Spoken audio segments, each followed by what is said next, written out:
நான் என்ன சொல்ல போகிறேன்றால், இப்போ வந்து இந்த எலெக்ஷன் பற்றி இப்போ விஜய் இப்போ நடந்ததில்ல கரூரில், அது வந்து விஜய் தான் பிளேயர். ஆனால் வந்து நான் அதை பற்றி பேச விரும்பல மக்களை. அது 2016 விஜய் சார் தான் வருவார்.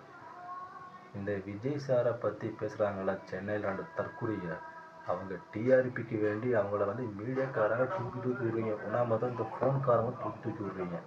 புரியுதுங்களா? நல்லாட்சி வரணும்னு மக்கள் வந்து நினச்சி பாருங்கள். புரியுதுங்களா? இந்த 1000 ரூபா கொடுத்து ஓட்டு போடுறது, இந்த மந்திரி பின்னாடி ஓடுறது, நாய் மாதிரி ஓடுறது, ஒரு ஓட்டுக்கு நீங்கள் வந்து உங்கள் மானத்தையே விற்கிறீங்க. ஆனால் 5 வருஷத்துக்கு நம்ம நாய் மாதிரி அவங்க பின்னாடி பிச்சை எடுத்து போயிட்டு இருக்கிறோம். ஒவ்வொரு இதுக்கு வேண்டி ஒரு இதுக்குமே ஆகிட்டு எல்லாம் இதுக்கு போயிட்டுருக்கோம் நம்ம.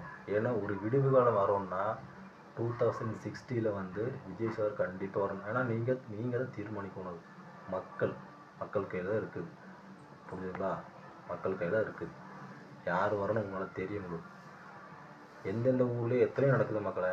ஆனால் உங்களுக்கு தெரியும். நீங்கள் வந்து இந்த இன்ஸ்டாகிராமில் ஃபேஸ்புக்கில் ட்ரெண்டிங்காக இருக்க வேண்டிய வீடியோ போட்டு தர்றீங்க. ஏன்னா உலகத்தில் ஒரு நேரம் சோத்துக்கு கஷ்டப்படுறவங்க, துணிமணி கஷ்டப்படுறவங்க நிறைய பேர் உலகம் இருக்கிறாங்க.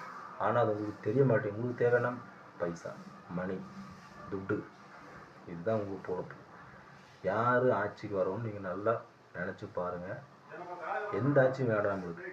பிஜேபி, அதிமுக, டிஎம்கே அந்த. ஆனால் ஒன்று, அந்த சீமான் ஒத்துக்கிற மாதிரி சீமான் அவனால் செருப்பை கட்டி அடிக்கணும்.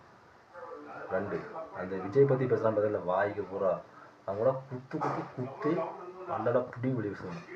அந்த சென்னை பிரதேசம் மட்டும் கடைக்கிட்டு அவங்கள கழுவி ஊற்றுறாங்க மட்டும் பாருங்க. என்ன நினைச்சுக்கிறீங்க எல்லாருமே?